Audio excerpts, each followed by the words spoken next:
Power does not always sit on a throne. It does not always command armies, and it rarely reveals its true face. Sometimes, power moves through letters, ledgers, and private rooms, shaping nations without appearing in history books. For more than 2 centuries, one family has stood at the center of this invisible architecture. Feared, mythologized, misunderstood. This is not a story of conspiracy. It is a story of systems. You are listening to Sleepy Dynasties. This is the Rothschild family. Myth, money, and the fear of invisible power. Few names in history provoke as much fascination and distortion as Rothschild. To some, the name represents genius and foresight. To others, manipulation and control, and to many, a symbol of wealth so vast it feels unreal. But before the myths, before the accusations, before the legends, there was something far simpler. A family that understood information faster than anyone else. The Rothschilds did not conquer territory. They did not lead revolutions. They did not rule nations. They financed them. In an age when kings depended on credit and wars depended on logistics, the Rothschild family mastered the one resource more powerful than armies: trust. Their rise coincided with the birth of modern finance. When money became abstract, borders became negotiable, and influence could travel faster than soldiers. This transformation frightened people. Because invisible power is always more unsettling than visible authority. To understand the Rothschild family is to confront a deeper question about modern civilization. Who truly governs the world? Those who rule, or those who make ruling possible? This series does not seek to defend or accuse. It seeks to understand. And understanding, in this case, requires separating myth from mechanism. Mayer Amschel Rothschild and the birth of a financial dynasty. Every empire begins somewhere humble.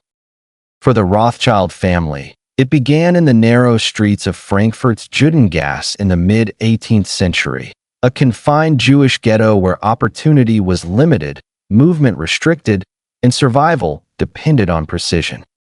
Mayer Amschel Rothschild was born in 1744 into this world of constraint. What distinguished him was not wealth, but awareness. From a young age, Mayer understood something many around him did not. Money was not merely currency. It was information.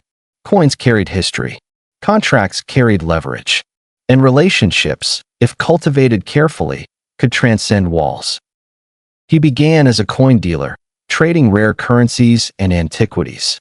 This business required meticulous knowledge, trustworthiness, and discretion, qualities that would later define the family's reputation.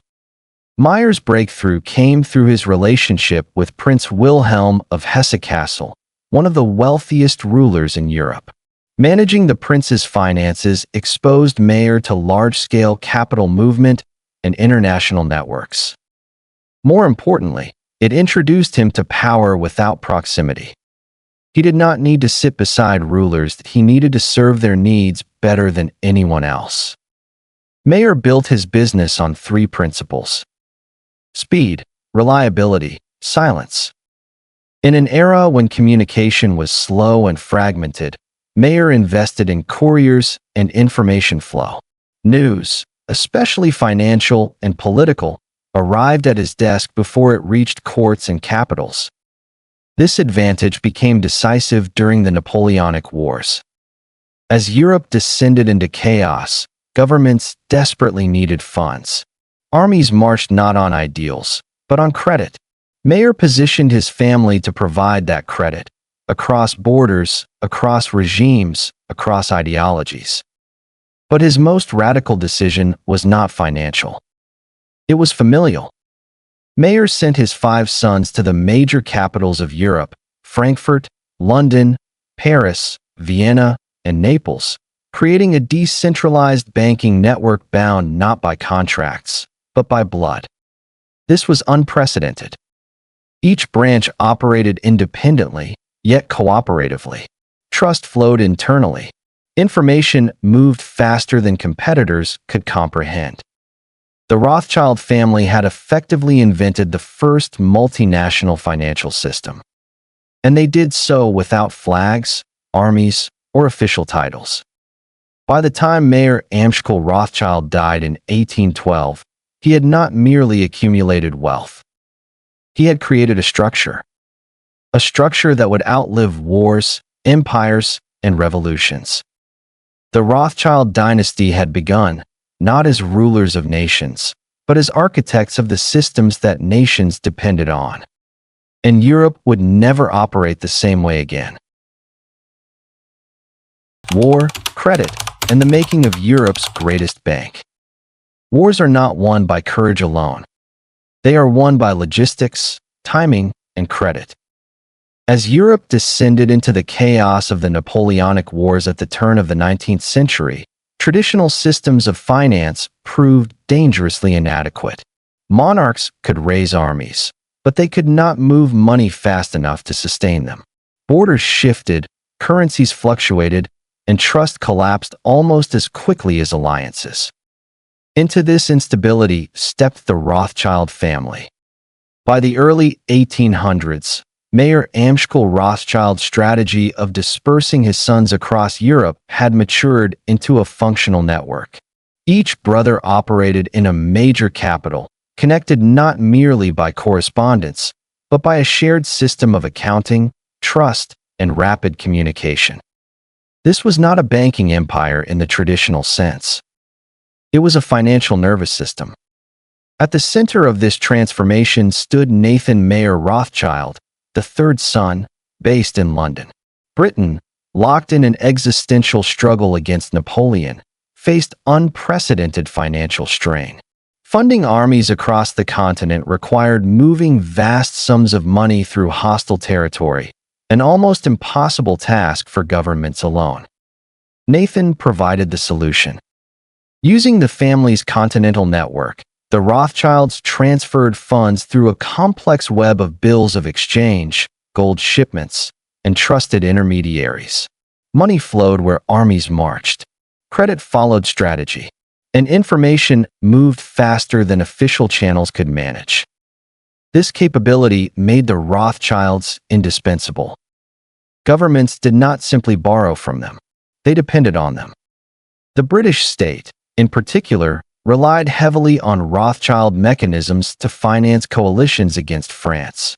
Nathan Rothschild did not dictate policy, but he enabled it. His bank became the quiet engine behind Britain's war effort. What distinguished the Rothschilds from competitors was not wealth alone, it was coordination. Other banks operated locally. The Rothschilds operated transnationally. Other financiers served governments. The Rothschilds synchronized governments. Their advantage lay in speed and reliability. While diplomats debated and generals maneuvered, Rothschild couriers crossed borders with updates on troop movements, bond markets, and political shifts. In an era before telegraphs, this informational edge was decisive. Wars reward those who can reduce uncertainty. The Rothschild family did exactly that. But this growing influence came with risk. Financing war meant exposure to defeat. If Napoleon triumphed, creditors aligned with Britain would face ruin. The Rothschilds mitigated this by diversification, not only across geography, but across political outcomes. They financed multiple states, hedged risk through internal coordination, and maintained neutrality in appearance, if not in function. This pragmatism fueled later suspicion. To many observers, the idea that one family could operate above national loyalties was unsettling. But from the Rothschild perspective, this was not betrayal, it was survival. They were not statesmen, they were facilitators of state action. By the end of the Napoleonic Wars, the Rothschilds emerged not weakened, but strengthened. Their role in stabilizing post-war European finance elevated them beyond ordinary bankers. They became trusted partners to monarchs and ministries alike. Their loans rebuilt governments. Their advice shaped fiscal policy. Their trust underwrote recovery. Importantly, they did this without holding office. This separation between power and position defined the Rothschild method. They understood that visibility invited vulnerability. By remaining outside formal authority, they preserved flexibility and reduced accountability to any single regime. This choice would define their longevity. The wars ended. Empires recalibrated. But the Rothschild infrastructure remained. What began as a response to crisis became a permanent architecture of influence. Europe's greatest banking house was no longer a family business. It was a system, one born in war, refined through necessity, and feared precisely because it functioned so well. And with this system in place, the Rothschilds entered a new phase of their history. One where information itself would become their most powerful asset. Nathan Rothschild and the power of information. If wealth gave the Rothschilds access, information gave them dominance. No figure embodies this more clearly than Nathan Mayer Rothschild. By the early 19th century, Nathan had established himself in London as the most formidable financier in Britain. But his true advantage was not capital. It was awareness, an ability to know what mattered before others realized it mattered at all. In an age without telegraphs, satellites, or instant communication, information moved slowly and unreliably. Governments depended on couriers. Markets relied on rumor. Decisions were often made in darkness. Nathan Rothschild refused to operate blindly. He invested heavily in private couriers, shipping routes, and intelligence networks that spanned Europe. Messages passed through family channels faster than official dispatches. While states debated, Rothschilds calculated. This advantage reached its most famous and most misunderstood moment in June 1815. The Battle of Waterloo. Napoleon's final confrontation with British and Allied forces was not merely a military event. It was a financial earthquake waiting to happen. The outcome would determine the stability of Europe, the future of monarchies, and the fate of government debt. Markets waited anxiously. According to popular legend, Nathan Rothschild learned of Napoleon's defeat before the British government, spread false rumors of a British loss, crashed the bond market, and then bought everything cheaply, emerging richer than ever once the truth was revealed. It is a compelling story. It is also largely false. What is true is this. Nathan received news of the battle earlier than most market participants. His private courier network delivered information with unprecedented speed. But there is no credible evidence that he orchestrated a deception to manipulate the market in the way later myths describe.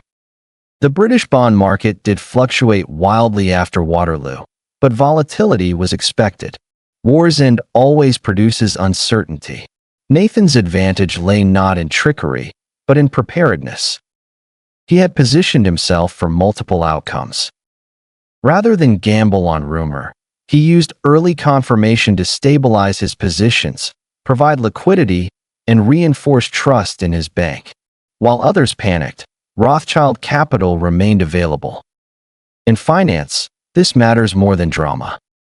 The myth of manipulation emerged later, amplified by political resentment, antisemitism, and the discomfort societies feel toward invisible power. The idea that one man could secretly control markets fed a deeper anxiety, that financial systems were no longer governed by nations, but by networks beyond public oversight. Nathan Rothschild became the symbol of that fear. But symbols are rarely accurate. Nathan did not control the market that he understood it earlier, he prepared for it better, and he acted faster. This distinction is crucial. The real power of the Rothschilds was not domination, but anticipation. They reduced uncertainty in a chaotic world. And those who rely on stability often resent those who provide it without authority. After Waterloo, Nathan's reputation became unassailable. Governments sought his counsel. Markets watched his movements. His bank became a reference point for confidence itself. When Rothschild bonds were strong, the system felt secure. This was not magic. It was credibility accumulated through consistent performance. Yet the more reliable the Rothschilds became, the more suspicion they attracted. Their discretion made them opaque. Their success made them targets. Their Jewish identity in a deeply prejudiced Europe amplified hostility. Thus began a pattern that would follow the family for generations. Success produced dependence. Dependence produced resentment. Resentment produced myth. Nathan Rothschild did not seek public influence. He avoided office. He rejected titles that would bind him to any single state. His authority remained informal, but undeniable. When he died in 1836, Europe mourned him not as a ruler, but as an institution. Few individuals have achieved that status, and fewer still without commanding armies or issuing laws. Nathan Rothschild demonstrated something profoundly modern, that in a system built on information, those who see first do not need to shout. They simply move. And as the Rothschild network expanded across the continent, this principle, information as power, would shape an entire century of European finance. But it would also plant the seeds of misunderstanding that would haunt the family far longer than any war. A family without borders, building a continental network. Empires usually expand through conquest. The Rothschilds expanded through coordination. By the early 19th century, Europe was fragmented not only by borders, but by currencies, legal systems, and political loyalties. Moving money across this landscape was slow, expensive, and dangerous. Trust did not travel easily. Information traveled even less so. The Rothschild family solved this problem by becoming the bridge. Mayor Amschel Rothschild's decision to place each of his 5 sons in a different European capital was not symbolic, it was structural. Each brother was autonomous in daily operations, but bound by a shared strategy, common accounting standards, and absolute family loyalty. Frankfurt remained the spiritual and administrative core. London handled global trade and British finance. Paris managed continental diplomacy and investment. Vienna interfaced with imperial power and conservatism. Naples covered southern Europe and the Mediterranean. Together, they formed something unprecedented. Not a bank, not a corporation, but a distributed system of trust. What allowed this system to function was not merely blood relation, but disciplined governance. The Rothschilds enforced strict internal rules, secrecy, mutual support, and centralized decision-making for strategic matters. Disputes were resolved internally. Profits were reinvested collectively. This eliminated the primary weakness of family businesses, fragmentation. While other dynasties splintered across generations, the Rothschilds institutionalized unity. Their internal communication network was legendary. Couriers traveled relentlessly between capitals carrying coded letters, financial data, political intelligence, and market assessments. Messages were encrypted, concise, and actionable. In effect, the Rothschilds operated with better information than many governments. This did not mean they controlled states. It meant they understood them. They knew when a war was likely, when a regime was weakening, when a bond issuance would succeed or fail. As a result, governments began structuring financial decisions around Rothschild capabilities. Loans were timed to their schedules. Negotiations deferred until their assessments arrived. Markets adjusted based on their participation. Power rarely announces itself more clearly than this. Yet the Rothschilds remained deliberately invisible. They avoided aristocratic excess. They declined political office. Their wealth was immense, but their lifestyle often understated. This was not humility, it was insulation. Visibility invited scrutiny, and scrutiny invited interference. Their power was safest when unspoken. The family's cross-border neutrality was another strategic choice. While deeply embedded in national systems, they never fully aligned with any single state. This allowed them to survive regime changes that destroyed less flexible elites. Empires fell, governments defaulted, the Rothschild network adapted. Critics later interpreted this adaptability as manipulation. But adaptability is not conspiracy. It is resilience. The Rothschilds did not design Europe's instability. They navigated it. Importantly, their system prefigured modern multinational finance. Concepts taken for granted today, diversification, internal capital markets, cross-border risk management, were operational realities for the Rothschilds 2 centuries ago. They were not ahead of their time by accident. They were forced there by necessity. Being Jewish in a Europe hostile to outsiders meant exclusion from many institutions. The Rothschilds responded not by assimilation, but by construction, building parallel systems that did not depend on acceptance. This independence proved decisive. By mid-century, the Rothschilds had become Europe's most reliable financial intermediaries. Their signature on a bond was more valuable than any royal endorsement. Their refusal to participate was enough to doom a project. And yet, they issued no decrees. They governed nothing officially. Their authority rested entirely on performance. This paradox, a family wielding immense influence without formal power, confused contemporaries and unsettled critics. It also ensured survival. Because when power is embedded in systems rather than positions, it is harder to dismantle. As the 19th century progressed, this system reached its peak. But with scale came exposure. And with exposure came a growing backlash, political, cultural, and ideological. The Rothschilds had mastered the mechanics of finance. They had not escaped the politics of perception. Kings, emperors, and dependence on credit. For centuries, power in Europe wore a crown. But by the 19th century, crowns alone were no longer enough. Wars had become too expensive, empires too complex. States could command loyalty, but they could not command liquidity. Armies needed pay, infrastructure required investment, and legitimacy increasingly depended on economic stability. This is where the Rothschilds became indispensable. Monarchs did not invite the Rothschilds into their courts out of admiration. They did so out of necessity. Traditional sources of royal finance, land rents, taxes, and aristocratic loans, were insufficient for modern statecraft. Credit became the new battlefield. The Rothschilds supplied it with precision. They arranged sovereign loans for Austria, Prussia, France, Britain, and others. These were not mere transactions. Each loan required political assessment, currency management, and long-term confidence in regime survival. In practice, this meant the Rothschilds evaluated governments before funding them. This reversed an ancient hierarchy. Kings once judged merchants, now merchants judged kings. Importantly, the Rothschilds did not rule by command. They ruled by constraint.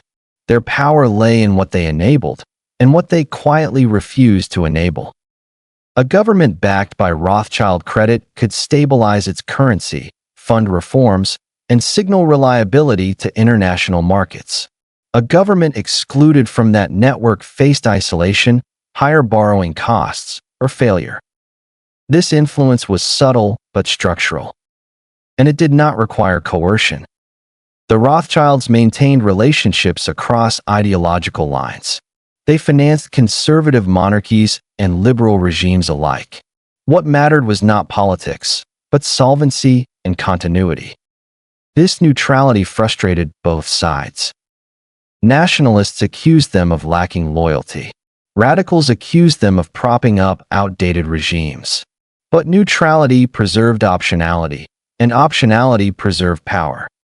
In Vienna, the Rothschilds worked closely with the Habsburg Empire, supporting fiscal stability in a fragile multinational state. In Paris, they navigated revolution and restoration with careful timing. In London, they integrated into the British establishment while remaining outsiders. They learned a crucial lesson early. Visibility attracts rivals. Indispensability attracts protection. The Rothschilds cultivated the latter. They accepted noble titles when useful, declined them when binding. They appeared at court, but did not depend on it. Their wealth granted access, but their discretion preserved autonomy. This balance allowed them to survive political upheavals that destroyed older elites. When revolutions erupted across Europe in 1848, many aristocratic families lost land, influence, or lives. The Rothschilds endured. Their assets were mobile, their loyalties flexible, their capital transferable. They were not tied to territory. They were tied to systems. This difference marked the transition from feudal power to modern power. Critics later argued that such financial influence undermined sovereignty. There is truth in this concern, but it misidentifies agency. The Rothschilds did not seize authority from monarchs. Monarchs relinquished it when they became dependent on credit. Finance filled the vacuum left by overextended states. The Rothschilds simply occupied the space efficiently. Their greatest strength was restraint. They rarely forced outcomes. They waited. When governments needed funds urgently, the terms shifted naturally in the family's favor. Time, not aggression, was their leverage. By the late 19th century, the Rothschilds had become part of Europe's informal governing architecture, not as rulers, but as stabilizers. Their endorsement reassured markets. Their absence signaled risk. And yet, this closeness to power carried consequences. Association with monarchies made them targets during periods of social unrest. Their wealth symbolized inequality. Their discretion invited suspicion. The more they supported states, the more they were blamed for state failures. Thus, the Rothschilds found themselves in an impossible position, too powerful to ignore, too private to understand, and too successful to forgive. They had mastered the art of financing authority. But authority, once questioned, rarely shields its financiers. And as Europe moved toward mass politics, nationalism, and ideological conflict, the Rothschilds would face a new kind of challenge, one that money alone could not resolve. Antisemitism, myth, and the birth of conspiracy. When power is visible, it can be challenged. When power is invisible, it is feared. By the mid-19th century, the Rothschild family had become a paradox in European consciousness. They were known everywhere, yet understood nowhere. Their wealth was undeniable, their influence widely assumed, but their methods remained largely unseen. This gap between presence and perception created fertile ground for myth. Antisemitism did not begin with the Rothschilds. It existed for centuries, rooted in religious prejudice, economic exclusion, and cultural fear of the outsider. But the Rothschilds became its most convenient symbol. They were Jewish in a predominantly Christian Europe. They were wealthy in societies marked by inequality. They were transnational in an age obsessed with national identity. These traits, combined, made them vulnerable to projection.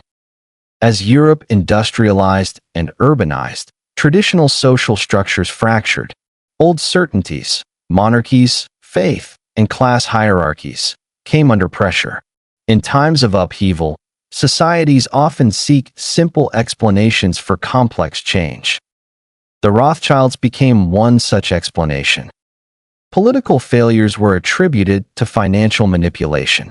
Market crashes were blamed on secret coordination.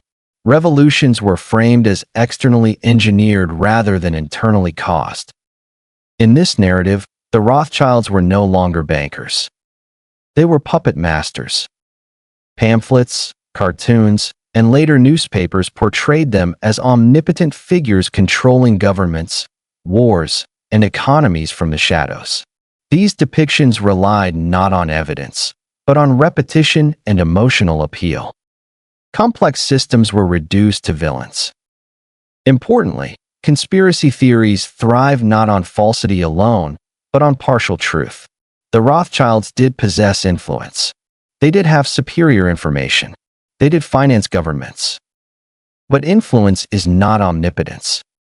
The leap from participation to control is where myth begins.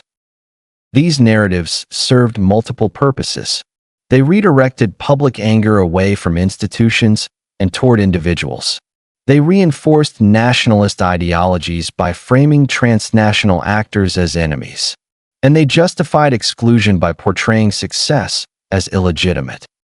Antisemitism provided the emotional fuel. The Rothschilds responded with restraint. They did not publicly refute every accusation. They did not engage in propaganda wars. Confrontation would have amplified attention. Silence, they believed, would limit damage. This strategy worked economically, but not socially. Myths spread more easily than corrections. By the late 19th and early 20th centuries, Rothschild conspiracy narratives had become embedded in political movements across Europe. They appeared in far-right rhetoric, revolutionary tracts, and populist speeches. Each adapted the myth to its agenda. What united them was the idea of hidden control. This idea proved resilient because it offered certainty in uncertain times. Believing that events were orchestrated rather than chaotic gave psychological comfort, even if the orchestrators were feared. The Rothschilds, meanwhile, continued their work. They funded infrastructure. They supported scientific research. They expanded philanthropy. But public perception had shifted. Their discretion, once a strength, became evidence in the court of suspicion.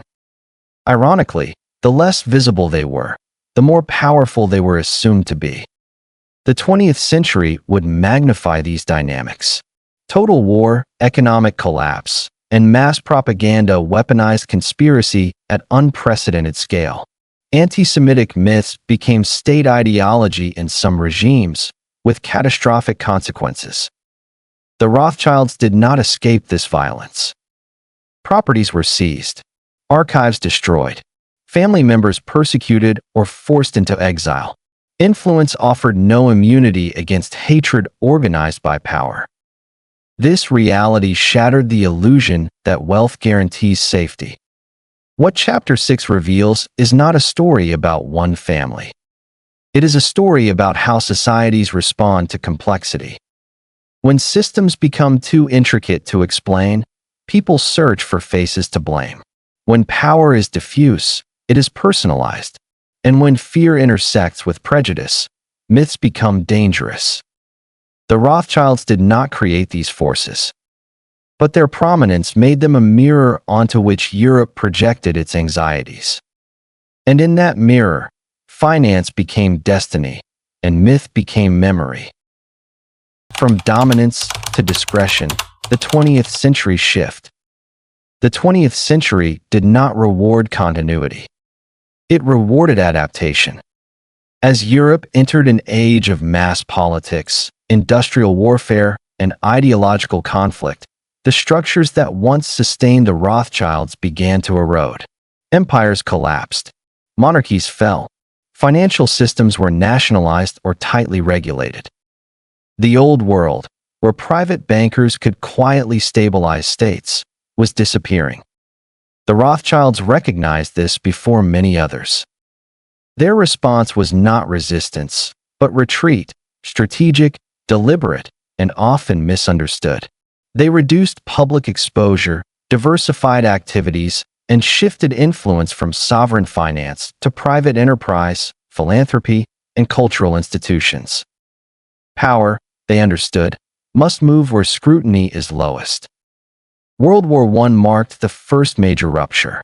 The interconnected European system that the Rothschilds had helped finance shattered under total war. Governments commandeered economies. Gold standards were suspended. Inflation eroded long-held financial certainties. The Rothschild model, based on trust, stability, and long-term credit, struggled in a world defined by emergency measures. Still, the family endured. Branches adapted independently. Some lost assets, others restructured. The London and Paris houses diverged in focus. Coordination remained, but uniformity dissolved. This decentralization was not a failure. It was survival. The interwar period offered little relief.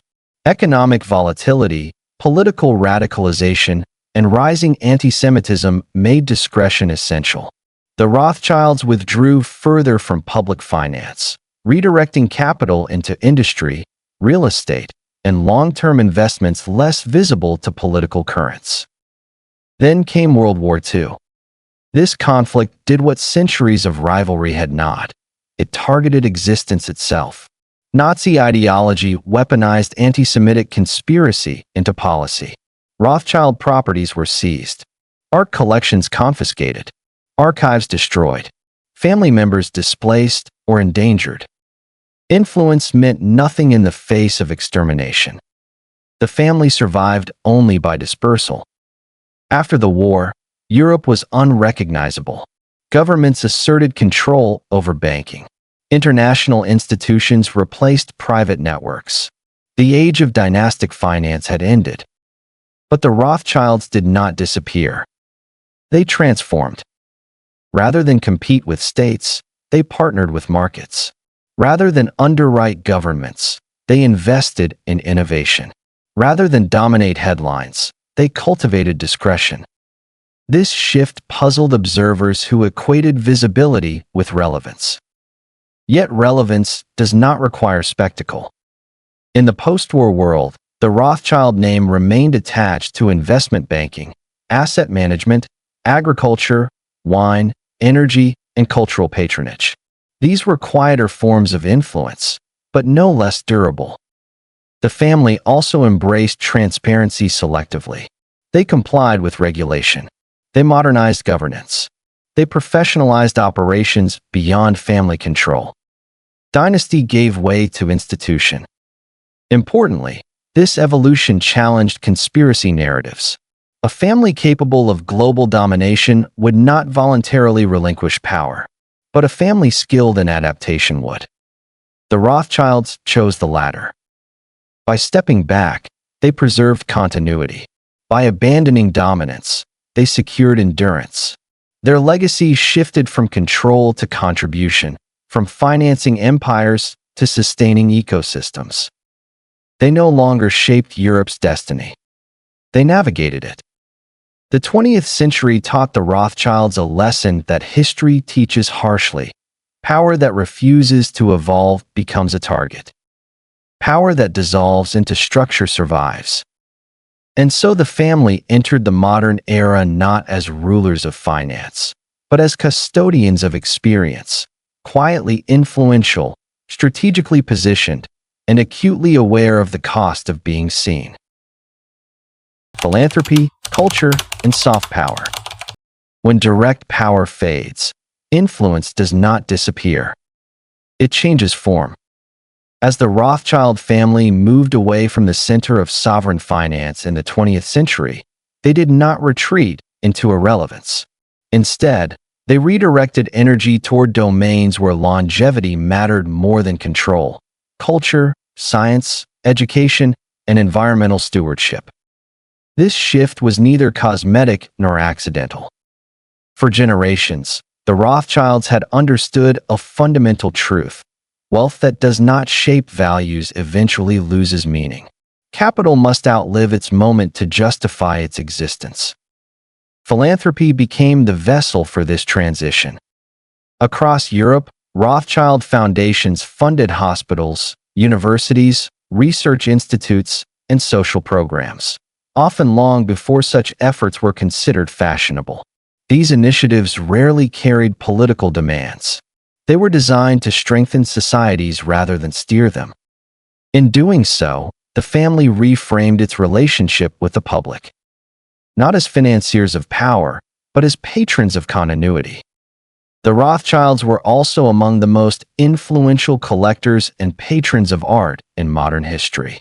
Their collections preserve masterpieces that might otherwise have been lost to war, neglect, or political upheaval.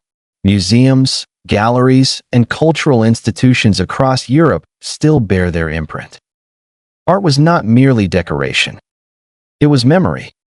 By preserving culture, the Rothschilds preserved context, a sense of historical depth that markets alone cannot provide. In times of rupture, this continuity became invaluable. Science and innovation formed another pillar of their influence. Rothschild-funded research advanced medicine, agriculture, and environmental science. In particular, their involvement in sustainable land management and conservation reflected a long-term worldview rarely found in short-cycle finance. They invested not for quarterly returns, but generational resilience. This approach contrasted sharply with the caricature of predatory capitalism often attached to their name. While critics accused them of hidden control, the reality was visible investment in public goods. Yet visibility remained measured. The Rothschilds avoided turning philanthropy into spectacle. Their giving emphasized infrastructure over branding, institutions over individuals. This restraint reduced backlash and reinforced credibility. Soft power operates best when it feels organic. Importantly, philanthropy also served a defensive function. By embedding themselves within cultural and scientific institutions, the Rothschilds created networks of mutual respect that transcended political shifts. These networks offered protection, not legal, but social. When regimes changed, institutions remained. The family also embraced a more pluralistic identity. Younger generations engaged openly with global causes, environmental responsibility, and ethical investment. The dynasty adapted to a world where legitimacy increasingly depends on values alignment rather than financial dominance. In this sense, the Rothschilds anticipated modern ESG principles long before they became industry standards. Their influence today is less concentrated but more diffused, spread across sectors, regions, and institutions. It does not announce itself, and it does not command. It endures. Critics may dismiss this as an attempt to launder reputation. Supporters see it as evolution. History suggests it is both, and that such duality is inevitable for any long-lived dynasty. What Chapter 8 reveals is that power is not only exercised, it is cultivated. And the Rothschilds, having learned the cost of visibility, chose cultivation over confrontation. Their legacy became less about control of outcomes and more about shaping conditions in which societies could thrive. A quieter form of influence. A deeper one. What the Rothschilds really controlled and what they didn't. To understand the Rothschild family, one must separate power from projection. For more than 2 centuries, the Rothschild name has been invoked as shorthand for hidden control of banks, governments, wars, even the global economy itself. These claims persist not because they are proven, but because they are emotionally satisfying. They offer a single explanation for a complex world. But reality is more precise and far more instructive. The Rothschilds never controlled governments. They did not issue laws, command armies, or dictate elections. States borrowed from them, consulted them, and sometimes relied on them. But reliance is not sovereignty. Governments always retained the ability to refuse. What the Rothschilds controlled was narrower, yet more impactful: access, timing, and credibility within financial systems. They influenced markets by participating in them, not by dominating them. When Rothschild capital entered a project, it signaled confidence. When it stayed away, it signaled risk. This signaling effect shaped outcomes indirectly, not decisively. In finance, perception matters, but it does not override fundamentals. The family also did not control all banks, as conspiracy narratives often suggest. By the late 19th century, Hundreds of powerful banking institutions operated independently across Europe and America. Competition was fierce. Regulation increasingly limited private discretion. The Rothschilds were prominent, but never monopolistic. Nor did they control central banks in the modern sense. Central banking, as it exists today, emerged largely in response to the instability of private finance. Public institutions replaced private networks precisely to reduce dependence on families like the Rothschilds. This transition diminished their formal influence. What the Rothschilds did control, especially in their peak years, was trust. Trust in their word, trust in their assessments, trust in their ability to deliver under pressure. Trust is not authority. It is earned capital. Their advantage lay in consistency. Over decades, they honored obligations, stabilized crises, and avoided reckless speculation. This reputation compounded, allowing them to operate at scales unavailable to less disciplined competitors. But trust has limits. It cannot override ideology. It cannot prevent war. It cannot survive systematic hatred. The 20th century proved this brutally. As states centralized power, regulated markets, and politicized finance, the Rothschilds' operating space narrowed. Their influence adapted, but it did not expand unchecked. Yet myths persisted. Why? Because conspiracy theories are not about facts. They are about fear of abstraction. Modern systems, finance, globalization, governance, are difficult to visualize. People seek faces, families, and names to anchor their anxiety. The Rothschilds, by history and prominence, became that anchor. Ironically, the family's discretion reinforced the myth. Silence was interpreted as secrecy, privacy as concealment, complexity as conspiracy. But absence of evidence is not evidence of omnipotence. When examined closely, the Rothschild story reveals something less sinister and more human, a family that mastered a system, then outlived it. They rose because states needed them. They declined because states replaced them. They endured because they adapted. This does not make them heroes. It makes them historical actors. Understanding this distinction is essential. It allows us to critique power without mythologizing it, to hold institutions accountable without inventing villains. The Rothschilds did not design the modern world. They navigated its early architecture. And in doing so, they became symbols, far larger than their actual reach. Symbols are powerful, but they are not omniscient. Endurance without visibility. Dynasties rarely collapse in a single moment.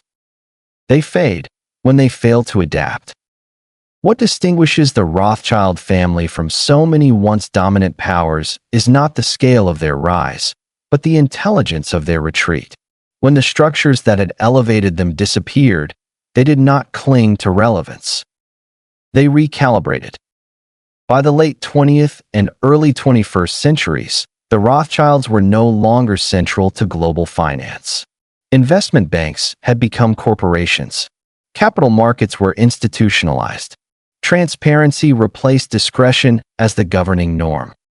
And yet, the family remained.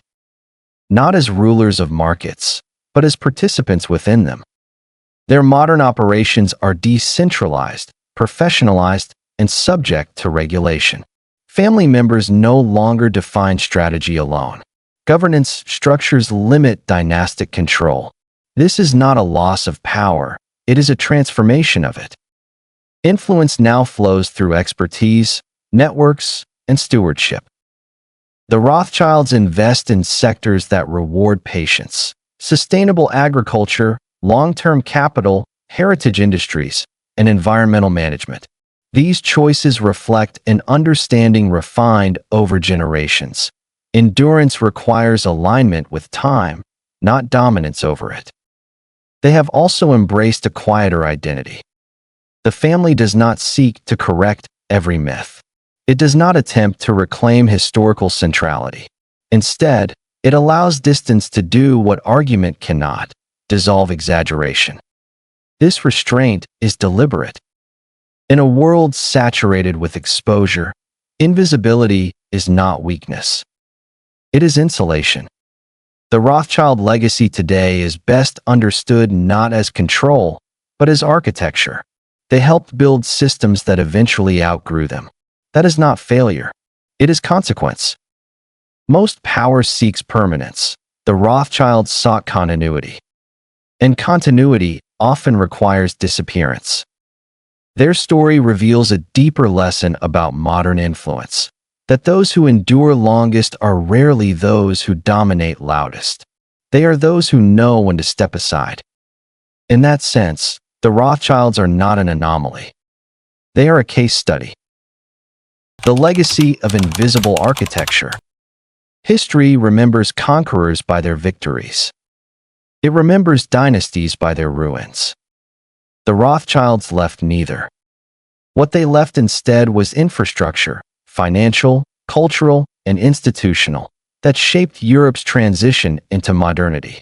Their influence was not carved in stone, but embedded in systems. And systems, once normalized, become invisible. This invisibility is the source of both misunderstanding and endurance. The Rothschilds remind us that power does not always announce itself. Sometimes it stabilizes, enables, and then recedes. Sometimes it exists only long enough to make itself unnecessary. In an age obsessed with exposure, this is an uncomfortable idea. But it is also a profound one. Because the most lasting forms of power are rarely those we can point to. They are the ones we no longer need to see. Power you never see coming.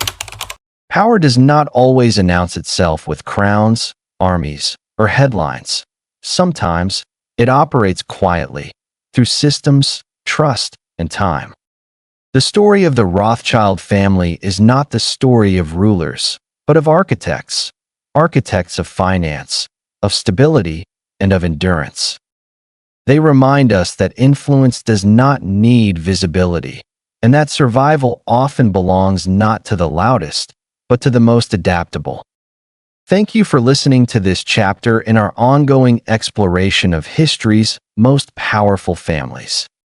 If you found this story insightful, consider subscribing for more long-form audio documentaries uncovering the dynasties that shaped our world, often from behind the scenes. Until next time, remember, the greatest forces in history are often the ones you never see coming.